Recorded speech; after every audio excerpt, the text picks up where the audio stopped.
I think that there's a whole trend with external traffic. From my point of view, majority of it is bells and whistles. A lot of it doesn't work. For it to work properly, it needs an insane amount of work and a really proper focus and has to be done extremely well.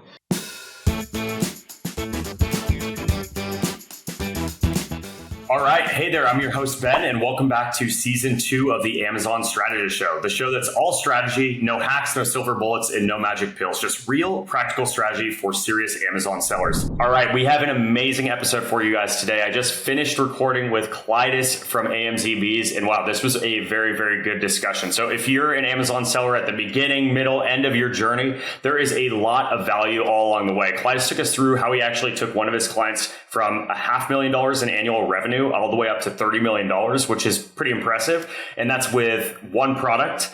And then we got into a lot of other amazing strategies, tactics, tips that are really applicable no matter what stage of the journey you're on. So make sure you guys watch this video or listen to this podcast wherever you're watching or listening, and let us know in the comments. Let us know any feedback that you might have. I'm sure you're going to get some value out of this one. So without further ado, let's dive right in. So today we have the pleasure of being joined by the incredible Klaidas. And Klaidas is an Amazon entrepreneur with more than 8 years of experience in this space. So he's been around the block here. He's also the founder and CEO of AMZBs, which is a full service Amazon account management agency that helps brands grow from zero to their full potential on the platform. So he's got an impressive track record, including one of his clients that he's literally taken from $500,000 to $30 million in annual revenue, which is quite impressive. So without further ado, very happy to have him here today. Klaidas, welcome to the show. How are you?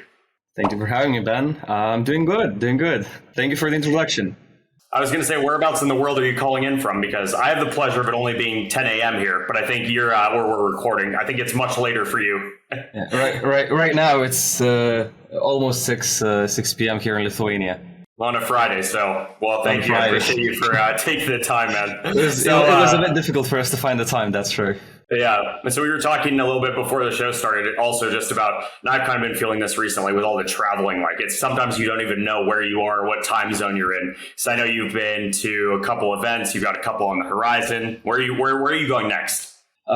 New York, Iceland, China. That's the plan for the entirety of October. That's just in October. That's wild. Yeah, that's October. Then, man, I don't know how you do it.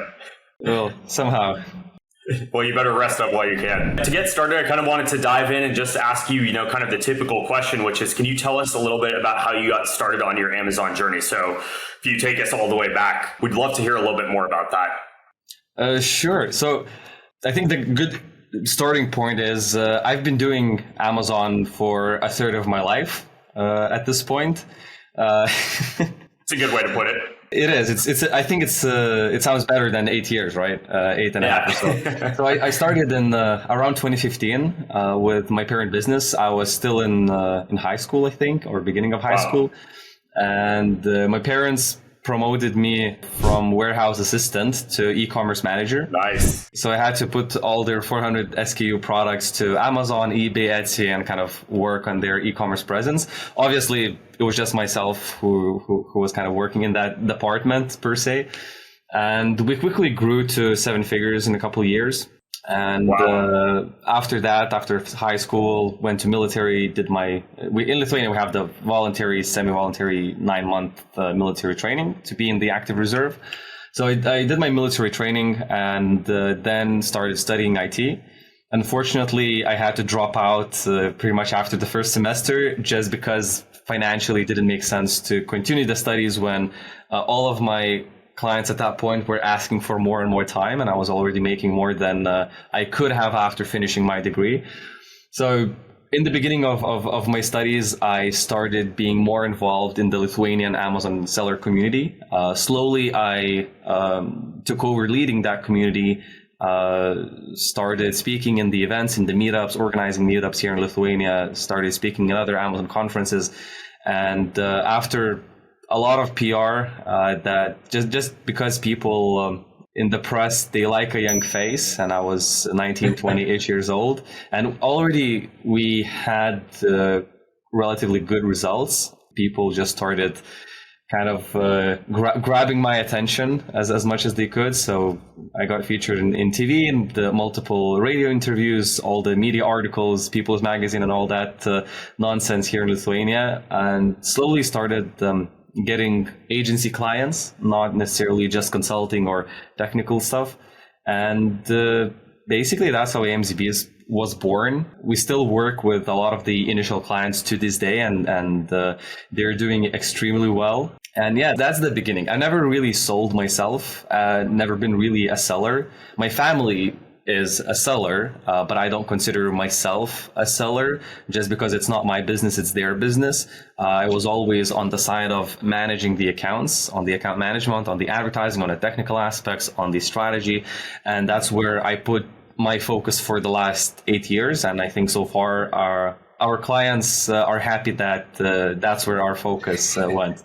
Yeah, it definitely seems like it's paid off. I was going to say, your story is really impressive, right? Because like a lot of people, I think, follow a similar track to maybe the track that I followed, which was like, broke college kid, hear a podcast about Amazon, try to start selling, and then have success or not. Yours is like, I got featured in People magazine. I built, all this crazy stuff. And that's really cool. I think it's also because like you were successful, you were like first to the market, but you also like were there persisting and continuing to grow in the space and help others, right? I guess so. I wouldn't put myself first in the market because there were definitely older gentlemen who had definitely had a lot more e-commerce experience in the Lithuanian Amazon space.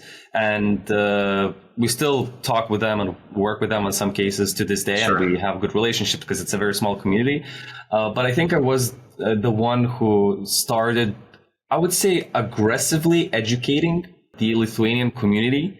And not just the community, but the overall Lithuanian populace. I started writing dozens now of articles about how to sell on Amazon, what the Amazon world looks like, trying to attract more manufacturers here from Lithuania because we have a very big manufacturing capacity here to Amazon. So that gave a big impact to Lithuanians to kind of start going on Amazon. I also launched a couple courses in Lithuanian language. Other people convinced me to launch those courses because they just wanted me to put my thoughts to video.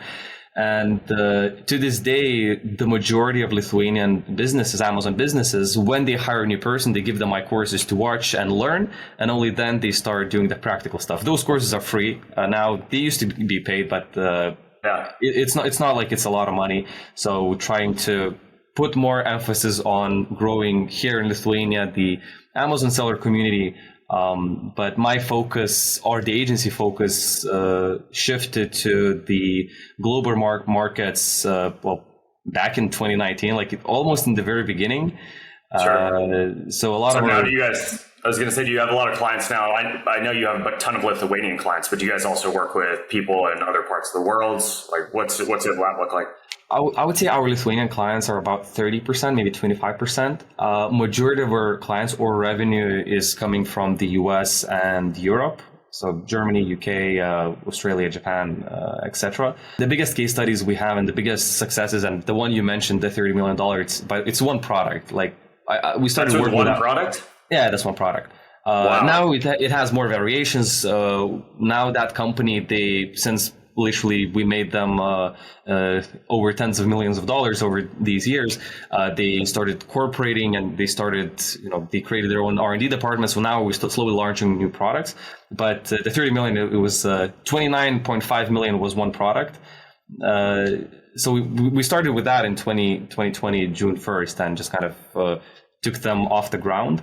But even in Lithuania, when we work with small, normal, like family-sized businesses, a lot of them are doing relatively well compared to what the potential of the niche is.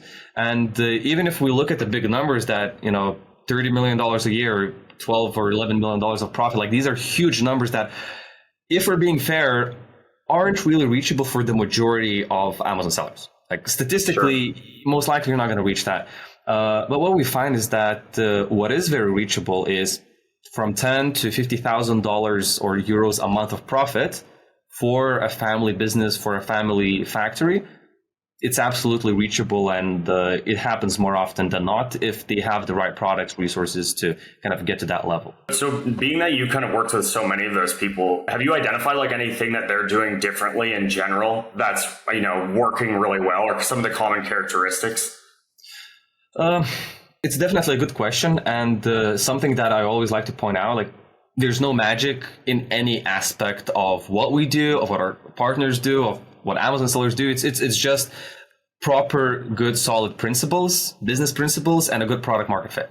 So I think the biggest aspect initially, where it doesn't even depend on us, we just make sure to select clients and partners that have that covered, is really a good product that isn't too competitive. Like we want to target a product or a niche where the niche itself is still in the growth phase. It's still haven't reached plateau, which the cash flow phase is still isn't too oversaturated. And the product quality is something that we really want to put a lot of emphasis on, just because when we have a really good product that is selling at the right price, that kind of has that meeting point, eventually things work out well, right? Then we have the standard, right? We want to make sure that we have the absolute best premium content, the visuals, the A++ content, all the brand stories, Amazon Lives, Amazon posts, have proper SEO in the listing. Make sure the listing is like super optimized.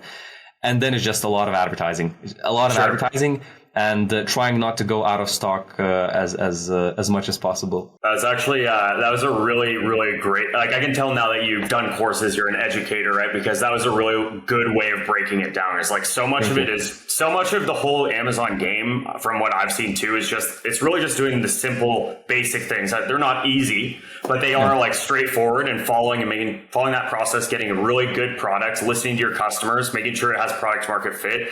And then there's all these other shiny things that are important and really useful, right? But they're kind of distractions until you're at that stage, right? Like A+ content doesn't matter if your product is horrible and you're getting a 3-star rating, right?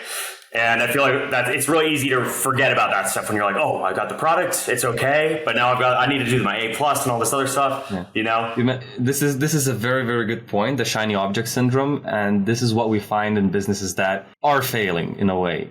They are really chasing the shiny objects, the fugazi, the feng shui, the fairy dust, like they say, like some things that don't really bring enough value, but they look good. And you think they might bring value, but when you're a $30,000 a month business, Amazon Post isn't going to do much, or Amazon Lives isn't going to move the needle per se. Like you probably still have to put all your effort and money into advertising, like into your content, into your listing, into your product, into advertising, until you get to the point where it makes sense. Like we start doing press releases when the brand is at least $100,000 or $200,000 a month. We start doing DSP when we're already maxing out what Amazon advertising has to offer, because DSP is just expensive as hell. So not following the shiny objects is one of the key things. And what I think it's also differentiates the brands that we work with that are successful versus those that aren't is the actual business owners or the CEOs or the team leads that lead this particular project from our partner side. Because we have had experiences where our clients aren't business people. And I say, I don't want to offend anybody, and I say that with utmost respect, but some people have the mindset of an employee, which is, it's a good thing. Like it's nothing bad. There are crazy people that are entrepreneurs, and there are normal people that don't want to live this crazy, stressful life as an entrepreneur. So we had clients where they broke down to the pressure, because this business is risky.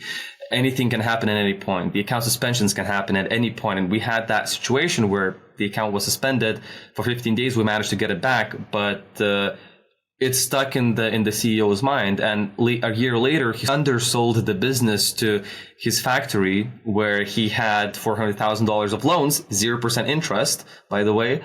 Just from that pressure from all the sides and that nervousness that the business could go under, because there has been a situation where the account was suspended. So some business people don't have the strength to continue moving on and growing that business to the potential where it could be. Because that brand that he sold, and as far as I know, undersold for what it's worth, it would be worth a whole lot more now. And it was definitely not the right time to sell. But he managed to get out of that stress, and now he's employed at that company that he sold. And most likely, he's doing very well for himself. So sure, yeah. It's more about the mindset and the entrepreneur that is leading the company. If they have the right ethics, the right principles, and the right will to continue on this crazy journey that is Amazon, because it's really, really stressful work. It's like you've almost got to be, I think there's a bunch of like quotes and studies about this too. And like, when they look at like Fortune 500 like CEOs or whatever, or founders, it's like you almost have to be somewhat delusional to like really go and build like some massive thing, right? And and the other thing I wanted to say too that I've found interesting is that sometimes maybe you're great for getting that company for like maybe this guy who started that brand. He's great from getting it to this point to X number of $1 million. And that's the role that he wanted to play. And he doesn't want to grow a Fortune 500 company. And that's totally okay too, right? Absolutely. And then there's the people that are like, they want to go all the way. There's the people who only want to buy it and then grow it 10X. I feel like there's so many different ways that you can do this as well. But yeah, there's also nothing wrong with being on the other side as an employee working for the company. So I feel like I've been in a few of those different stages, not the very, very large one, but yeah, no, that's interesting. It's really good insight. So I want to talk now, just one thing that's, I know you guys are incredible with is advertising in general. There's been, just as we're approaching Q4 here, depending on when you're watching this, but when we're recording it, we're right about to start Q4. And so how do you guys go into Q4 in terms of talking to your clients about strategy around PPC? Is there anything that's really changing drastically or that you're doing around maybe some of these holiday events like Prime Day or, any of that stuff? So something to keep in mind is obviously there's a lot of different scenarios. So we have products where we don't need to do anything different for Q4. Q4 is just any other quarter for us. Like we're not really participating in different types of deals. We might do a 20 or 30% off T5 or a big Prime Day deal discount. But not necessarily doing anything different just because it's a stable market, right? People always need the boring products, the products that you wouldn't really give to anybody, but just the boring products. If we have, when we're talking about the Christmas products, toys, overall winter stuff, going into Q4, we really put a lot of emphasis on the deals, the lightning deals, in some cases 17 deals, definitely in majority on, as far as I know, all the cases where it's Q4 products, we're very aggressively participating in the T5 and the Prime days.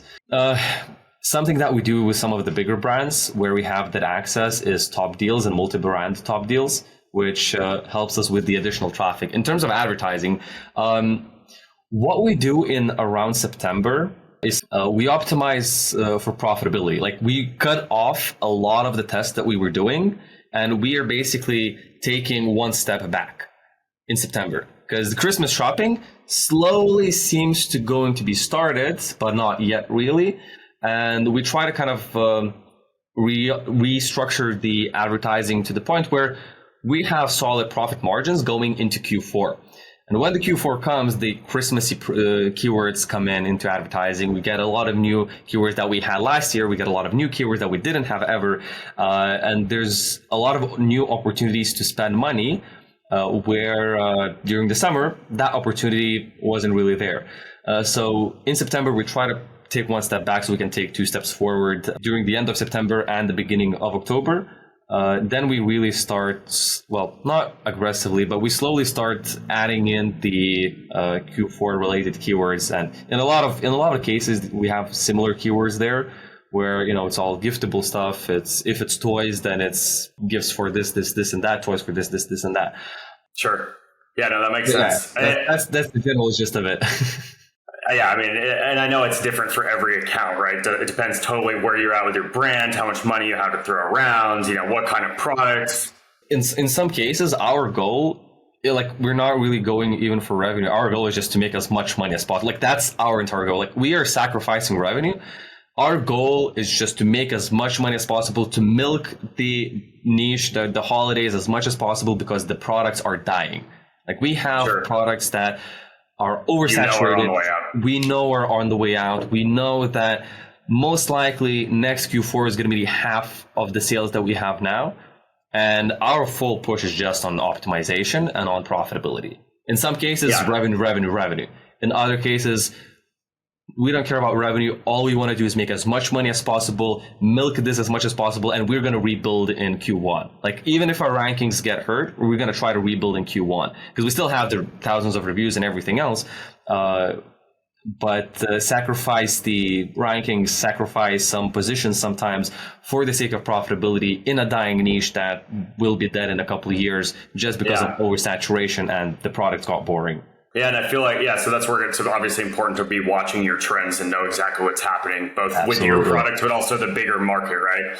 I think the other thing too is it's interesting because when I used to manage like advertising on accounts, like I would think a lot about like, oh, Prime Day, we need to increase our budget, we need to spend, we need to participate in lightning deals, all the things. And I've talked about it on a couple different episodes of this show, but I think there's definitely my views towards that have shifted, and I've heard the same from other brands too, where some brands are like, hey, we know everyone else is going to go and blow a huge budget on this thing, and so we don't want to go and do that, right? Those brands are doing it maybe just so that they can increase their ranking, and they're going to, exactly what you said, like they know they're not going to be profitable for Prime Day, but they want to get ranked better in their space and really set that foundation going into the rest of the holiday season. But then it's like on the other side, you save your budget by not, going that route. And, so there's really always like different strategies and arguments, but yeah. So when we're working with supplements that are extremely competitive, like Prime Days and T5s is like a bloodbath. Like we are just hoping to not go into negative too much. Just because if we don't do nothing, if we don't do deals, even the 30% deal, it's almost at a 0% profit margin now. So, and then we have to spend money on advertising. So if we don't do that, we are falling behind, and we have been through this with some of the brands when they didn't want to do those deals. We are falling behind. In some cases, we really try to kind of put the advertising budgets into frames, like not overspend, not go above and beyond, because in a lot of cases, a lot of those clicks, they are just wasted, and we still get the visibility from our organic rankings that are boosted because our product is really better than the competition.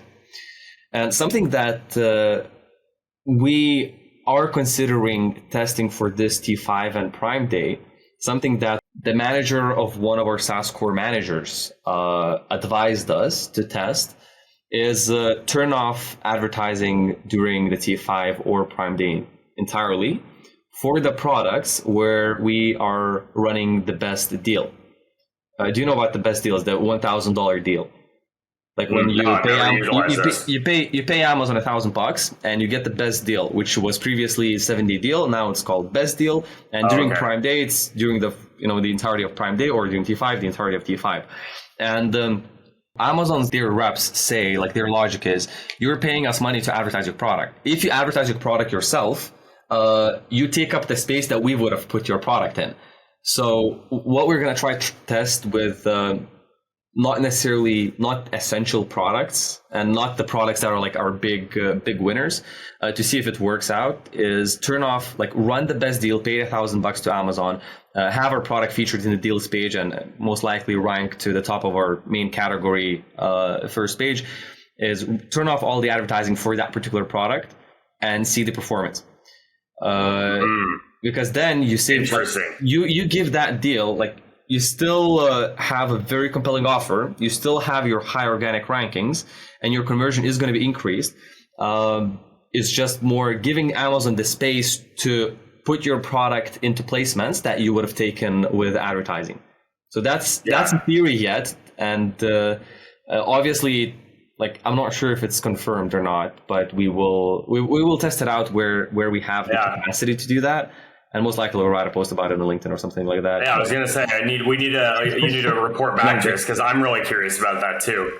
And that's super interesting. So I didn't know they renamed them. I thought they were still 7-day deals or whatever. And it was very successful this Prime Day, like in the summer, because like if you're running lightning deals during Prime Day, you're going to crash. Like, it's not going to work out well in the majority of cases, because lightning deals just don't work during T5 and Prime Days. So we had to run like the Prime exclusive discounts. Amazon added the option to run the best deal we pay $1,000, but if we have the large enough revenue, it's not that big of a percentage from our sales. So we pay that $1,000. We get the best deal. We get the Prime Day deal for all the customers, not just Prime members, right? And it says Prime deal, but it's accessible to all of the customers, not the ones that just have Prime. And it's also placed in the deals page. Deals page is a place where with high velocity products, we're getting a lot of traffic. Like this is one of the strategies that we use with high velocity products to just get not free traffic, but every single week we run a lightning deal and we get a bunch of free traffic from there. So during the T5 and during the Prime days, running the best deal or, best deal, it brings us that traffic as well alongside the natural Amazon traffic that is searching for our products. Sure. That's cool. That was actually going to be my follow-up question is with lightning deals, because you said those aren't as successful for your clients from what you've seen during, these events.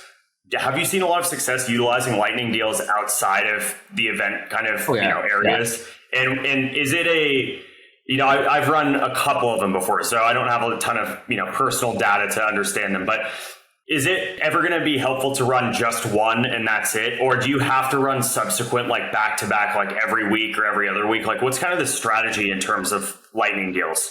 So first I'd like to set the scene. The purpose of lightning deals is to bring you traffic. The purpose of 7-day deals, or now as they are called best deals, is to bring you conversion and ranking, right? When you run a 7-day deal or a best deal for 7 days, you are getting the audience that you currently have. Like you currently are ranked, you are advertising your products, and you're getting that audience that you would normally get at a higher conversion with better metrics, which means you're going to grow organically more, right? We take a period of 7 days. That's a good enough time frame to give you an organic ranking boost. Whether you stay ranked higher or not, that's up to your product. And does it have the right to rank in those higher spots at your current price without a deal? Lightning deals, we rarely see ranking increase. With lightning deals, our main goal is to get the traffic from the deals page. Our goal isn't to increase conversion on our current traffic because this is only for 12 hours. It's not that big of a needle mover. So what that means to rank on the deals page to actually get that traffic, we have to have a higher velocity product than majority in our main category. So that means our product already has to be successful enough with good content, with strong reviews. Most likely we're talking in tens of thousands of reviews. With strong reviews, at least 4.5 stars, of course, and it has to have a more general audience interest. If you're selling, I'm trying to look for a product that is like super niche. High-end skincare, or if it's like expensive skincare. Yeah, let's say you're selling high-end skincare for women above 36 years old, right? You have a specific audience, and it might be a specific skincare product for specific type of skin. Like it's a niche thing. Yeah, you might be doing good sales, but it doesn't really apply to the general audience. If you're selling phone cases, how many people have phone cases? Men, women, children have phones, and they would like to buy a phone case. And so it's a very, very broad category, right? That makes sense. So you wouldn't stand a chance of ranking pretty much on the deal page for your category when you're running a lightning deal, if you're selling kind of this more niche thing, versus if you're selling something that's a very like consumer friendly, high volume thing, you can really rank and capitalize on that traffic. Is that right? It's more or less, yeah. So if your product isn't appealing to the general audience, you're going to have a lot harder time. And then the next thing is, the way to rank isn't just to sell a lot of units during the lightning deal. The way to rank is to sell from what you committed for that deal, is to have high enough velocity from your normal sales to what you have committed percentage-wise to rank up the claimed units percentage as fast as possible initially. Then Amazon's algorithm is going to rank you in the deals page higher. When we're running lightning deals successfully and we incorporate that into our strategy, we run them every single week, if possible without a gap. And by default, in majority of cases, we see double the revenue for that day, with profitability being a bit lower but we're not hurting on profitability because the traffic that we're getting from the deals page, yeah, we pay 20% from our product price, but we don't pay the referral fees from that 20%, and we don't need to pay advertising from that percentage of people that are coming from the deals page. So we do have lower margin a little bit, but it's still profitable.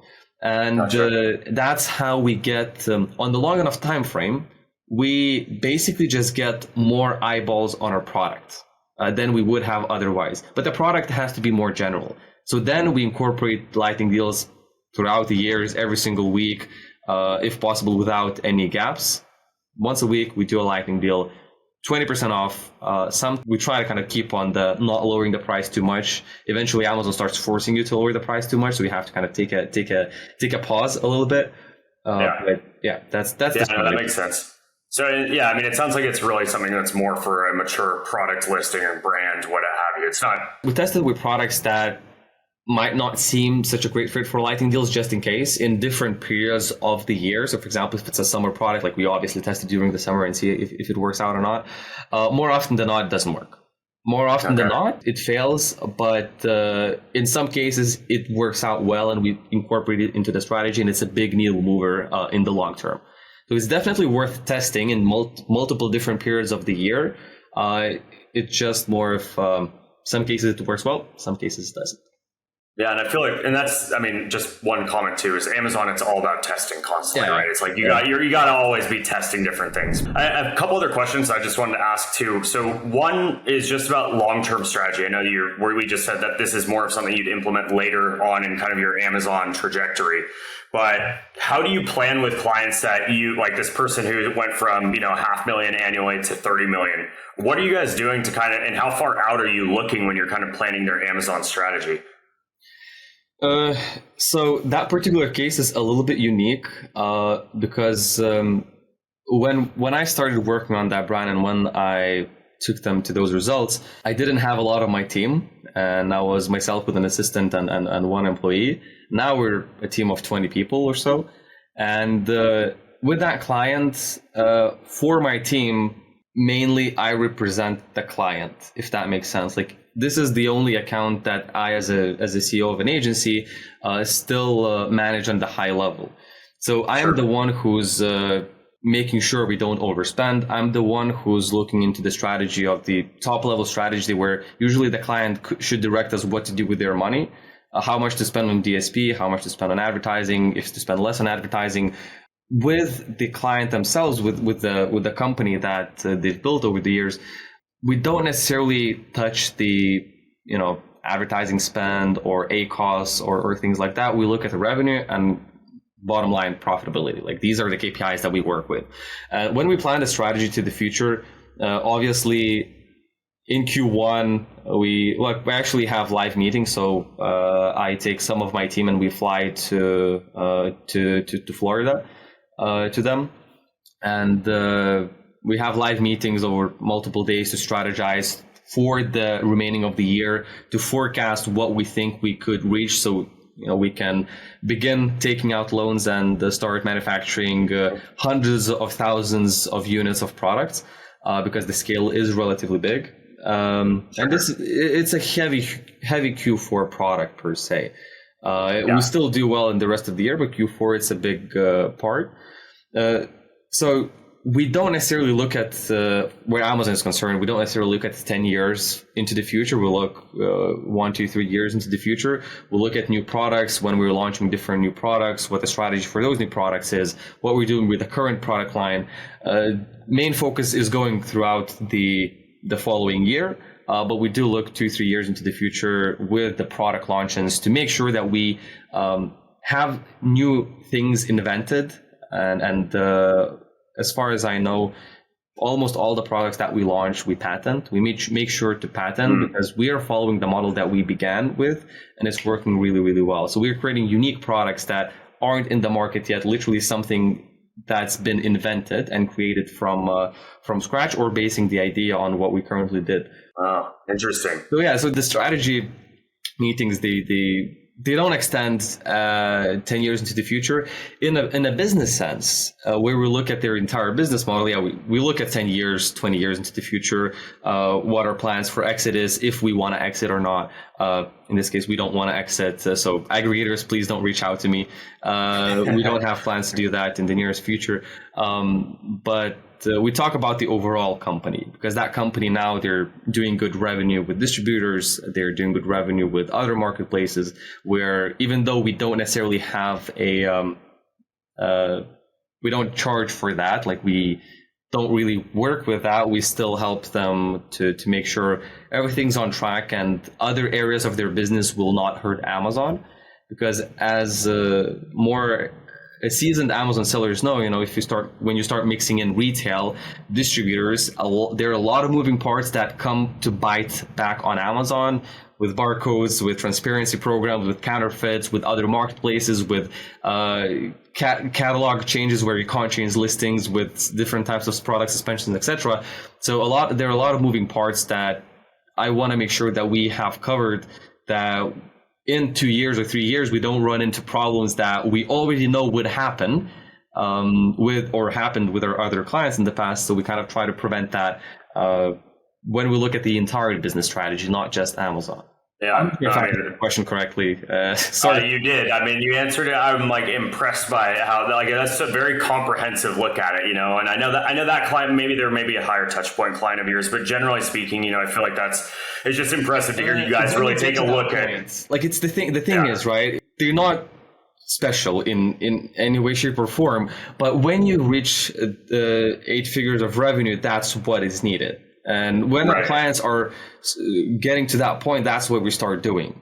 Because we have in our portfolio companies that are over 100 years old. Like, we have companies that have been alive longer than I think my grandparents. Yeah, longer than grandparents and some great grandparents. Like, they have been along for a long time. And with them, we have to, even though we're doing very little revenue on Amazon, there are so many moving parts that we have to touch a lot of different departments from their company to make sure that things are being done properly with other areas of the business, so we can proceed with Amazon the way we want. It takes a lot longer. We are definitely moving slower. But when we get to multiple 7 figures, 8 figures, multi 8 figures, 9 figures, etc., we have very strong foundations where the business itself is concerned. Because eventually things come and bite you in the ass. Yeah, it definitely starts getting complex pretty quickly. I wanted to ask, Klaidas, what are you most excited about in this whole Amazon or e-commerce world right now? Like, is there anything that you're like really like, oh, this is an interesting new release, or I don't know, or is AI the buzzword? What is the thing that you're kind of excited about right now? Like, aside from what you do just in the day-to-day operation. So there's a lot of buzzwords, as you say, AI, all these things. And I know a lot of thought leaders, and I don't necessarily consider myself a thought leader. I just post stuff on LinkedIn sometimes that I found, and it's definitely not something that I make money from. But there's a lot of thought leaders that are jumping on every single opportunity, that are covering it as much as possible. They're incredibly excited about every single feature. Like, even the recent one, the hourly bid changes that Amazon just introduced, which is impressive. It's awesome. Like, we were doing that with some accounts on softwares, but now we're going to be able to do that with Amazon. So it's definitely, there's a lot of definitely exciting things. I would say we are not slower to adopt those things, but I would say that we are a lot more cautious with the majority of our accounts on the new features that Amazon launches that aren't yet experimented on, and the new buzzwords, the AI written listings, etc. Like, we still prefer to do what works, like, kind of keeping on the old-fashioned way, making sure the structure is there, repeating the things that work and not repeating the things that don't. And if something doesn't work, repeat it in a different way to not become insane, right? There are things that I'm excited about, but I think there are more things that I'm very not excited about. The amount of focus that Amazon is putting on advertising, where it's definitely going to help agencies, right? Where it's technically, I shouldn't be saying this, right? But it is going to help, and it is helping agencies, advertising agencies like mine, where normal seller family run business, they won't be able to keep up. Like you're not able to keep up when it's not more complex. Yeah, exactly. Even in my case, right? I'm running an agency. I'm running a 20 people team. We have multi-million-dollar clients that we're running, and right now my team is not more knowledgeable on every single nuance advertising thing than I am. Just because this is not my job anymore. And a lot of thought leaders in the space, like it's not their job anymore to go in the trenches and manage every single account. Yeah, you still are up to date. You still know what things are and you might test it out, but you're not doing that, 8 hours or 10 hours a day, 7 days a week or 6 days a week, depending on your work schedule. So it's getting more scary for normal businesses that have in-house teams that don't have the budgets to hire 3 or 4 people team who are just working in advertising. It's going to be a bit better for agencies, I guess, from that standpoint. But what tends to happen is that we have to spend more money on advertising. And from our partner side, like this is something I don't like. I don't want to spend more money on advertising. We want to make our partners as rich as possible because that means they will have more money to invest into the business and we can grow together. So that is something that scares me, not necessarily excites me. Yeah. The AI, I'm honestly, not really, like it's. That's a good answer, though. Yeah, I'm not sure what I'm like so excited about that would be worth really sharing. Like we're doing things that are working well. We are generating results that are working well. We're launching new brands, or new products, new brands, etc. every single month, and we try not to jump on these types of trends. So for example, remember when Amazon took off, included rebates into their terms of service where generally you can't no longer launch rebates. Mm-hmm. We never did that. We never did rebates for our clients when that was introduced, when the whole Amazon community was in turmoil, everybody was freaking out. For our clients, for us, absolutely zero things have changed. We have still been on the right track for growth in every single case because we weren't relying on strategies that are questionable and aren't the pillars of business, right? And the people, after half a year, once things settled down, they started using advertising strategies that we've been using for a year already, that were working for us without any rebates, right? And we were making a lot more money with those strategies than with rebates. So I'm cautious on jumping on new trends and these types of topics just because I like to focus on things that are working. And when they stop working, obviously we're testing things, but when old things start working, they don't immediately stop working. They slowly kind of degrade. And then you are implementing strategies and things that the market has tested. Then we begin testing it on our clients, except for, awesome Amazon features like videos. Like when Amazon video ads came out first, I think it was 2019, we made bank. Honestly, we made bank with clients that had content ready. We were advertising for 10 cents. Now I think it's 25 or 35 cents minimum, but we were advertising for 10 cents a click on the most, literally top 5 biggest keywords in the entire Amazon. We were getting 10 cents a click. And we were just raking in money. We had 10%, 7%, 12% ACOSs with huge numbers. It died down quite quickly in half a year. But these types of things, when they do come out, we try to jump on them. But that's a great answer. But no, that's a really good answer. Honestly, I feel like that's again, I'm sensing kind of a theme with you and your team is you guys really stick to the basics and do them really, really well. That doesn't mean you don't experiment, but for the most case, most of the work is in just repetitively doing the stuff you need to do. There's no magic. Really, really, really well. Yeah, and we say that too. When I talk to an Amazon seller or anyone, it's we say the same thing. We don't, there's not a magic wand you can wave. Everyone has the same Amazon platform to work with. You just have to know how to do, what levers can you pull and which ones should you not pull or stay away from. And sometimes maybe that's that lever. That's the brand new release of this feature that you're I'll wait for version 5. You know what I mean? But other times it's what you said. It's jumping on video ads because your CPCs are going to be insanely low. You can get ranked really high for an expensive keyword because other advertisers are being slow to get there, and you're already in the mix, So it is kind of a balancing act, which is cool. I wanted to take a second. So, Klaidas, have you ever had pineapple on pizza before? Yeah. Okay. Does it belong? Does pineapple belong on pizza? Generally, if it has enough meat, yeah. Like it actually adds a good contrast to the pizza. I don't necessarily go out and order pizza with pineapple on it, but if there's a pizza party and somebody does, like, I will eat a slice. So the answer is yes. The reason I'm asking is because this is kind of my transition into our controversial take section. So I normally just like to ask our guests if they can give us kind of a controversial take, an opinion that maybe is different from the space. I actually feel like what you just said was actually one of those, but maybe if you have another one, do you have something else that's kind of a controversial take that maybe you believe that other people don't, or other people are currently focused on the wrong thing? Mm-hmm. So, like what I said before, yeah, I guess that could be controversial. I'd like to pull from that, and that being as the base for everybody to more understand what my thought is toward these things. I think that there's a whole trend with external traffic, right? TikTok advertising, it was like a huge thing, and everybody was like jumping on a TikTok, influencers, Facebook groups, and a whole lot of external traffic.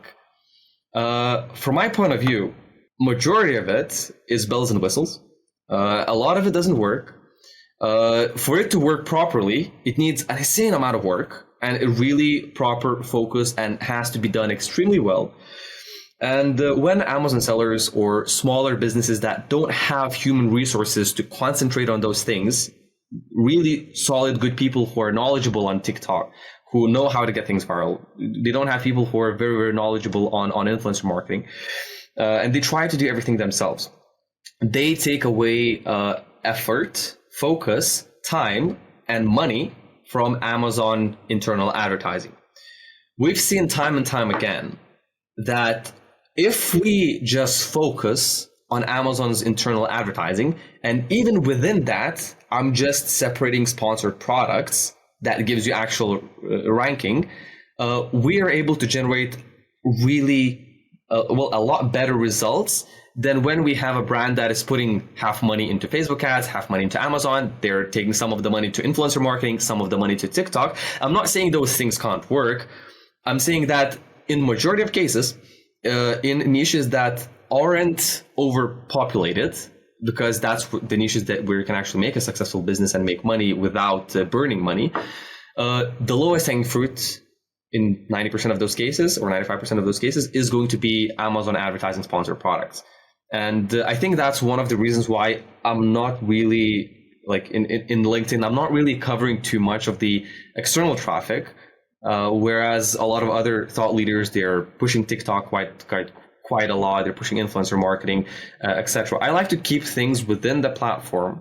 And when we have solid stability there, then we might try to experiment on this thing, experiment on that thing.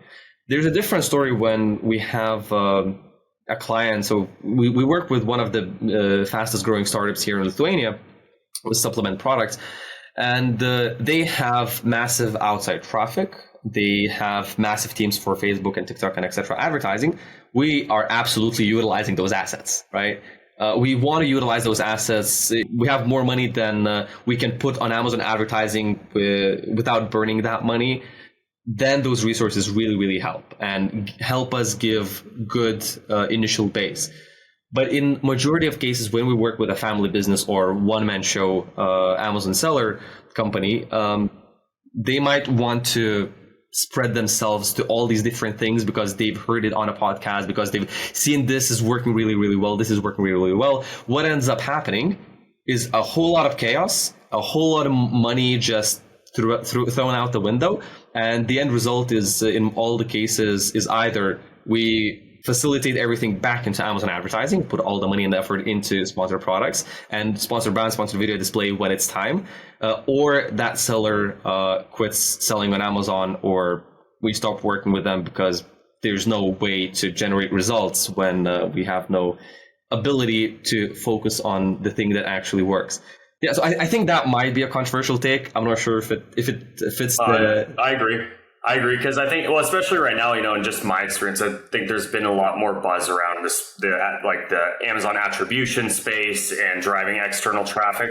Like it's good. Even Google Ads, exactly. They have a space there, but it shouldn't be the main focus of, or sometimes even if 10% might be a lot to take away from the initial things that actually is proven to work. Yeah, well, I agree to an extent too. Like my take on it is exactly what you were kind of alluding to there is like, it makes sense when you're a mature brand who's really maybe tapped out a lot of the ad format types that you have available to you and like you're really well ranked. It's like, okay, maybe then it's time to go explore these other opportunities. But not if you have a $5,000 a month budget and you're trying to decide, I'm going to put 2,000 on Facebook, 2,000 on Google, 1,000 influencers, then I have 1,000 for Amazon. One, now you have all these platforms to manage, which sounds miserable. But two, it's like you can't do as much to drive the results on platform, which I agree. I like to try to keep a lot of the stuff on platform until it's time to maybe look elsewhere. But yeah, that's a great controversial take. Yeah, Amazon sellers, they like the buzzwords and they like going through topics on LinkedIn and YouTube and taking all these golden nuggets, where some of them are like really golden nuggets, just not for you, in your situation maybe, and to just kind of lose themselves in their business to the shiny object syndrome. Sure. Yeah. No, that's good. Klaidas, I want to be respectful of your time, man. That was an amazing show. We had a really good discussion there, and I really appreciate you coming on. I think probably worthwhile to have you back for 2 or 3 or 4 more because you've just gone through like so much good stuff in that. So I wanted to turn it around real quick to you and just say, where can people, or ask you, I guess, where can people reach you? What's kind of the best place to connect with you? I know you've mentioned LinkedIn, but what works best for people who might want to reach out? So if you just want to reach out or follow, read some of my content, LinkedIn definitely is the best place. I'm sure we might have a link somewhere or my full name somewhere to copy and paste into LinkedIn. You can connect with me there or follow me there and engage in my post, and we're going to connect. Or if you are a mid-sized brand, with solid, good foundations, good products, and you think that there is a possibility for us to partner, where I don't want to sound too obnoxious, I would say, but we do have quite strict criteria to who we accept or not, because we are a relatively smaller agency with very limited capacity. But if you think that you have a solid product, good business plan, and you're already selling and you are showing good results, definitely go to our website, fill in the application, have our team is going to reach out, we're going to talk. And even if we don't start working together, we're going to audit your account, show you the areas that you can be improving yourself to grow to the point where we might begin working together. So if you are an Amazon seller, go to our website, fill in the application. Let's do an audit on your account and see where it takes us. And if you just want to follow me on LinkedIn, please do. Let's connect there. Love it. I love it. Awesome. By the way, for anyone watching this, all the links will either be in the show notes or if you're watching on YouTube, down below in the description. So we'll make sure we put your full name there. Klaidas. How do you say your last name again? Remind us. Klaidas Siuipys. Siuipys. Okay, cool. So all of Klaidas' information will be down there. But I just want to say again, Klaidas, thanks so much for coming on the show. And for everyone watching today, anytime. We'll have you back 100%. Bye-bye. Take care.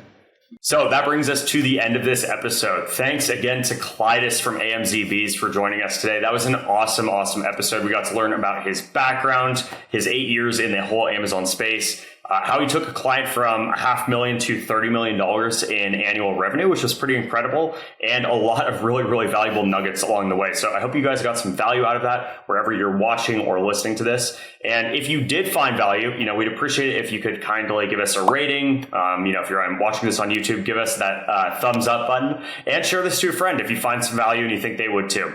Obviously, don't forget to follow us on our social media pages for updates, behind the scenes content, and more. And you can find the links to everything, as always, in the description box or show notes for this show. So that's it for today's episode. Mark your calendar because we're going to be back next week for another captivating discussion. But until then, my name is Ben Smith and I'm signing off. Happy selling.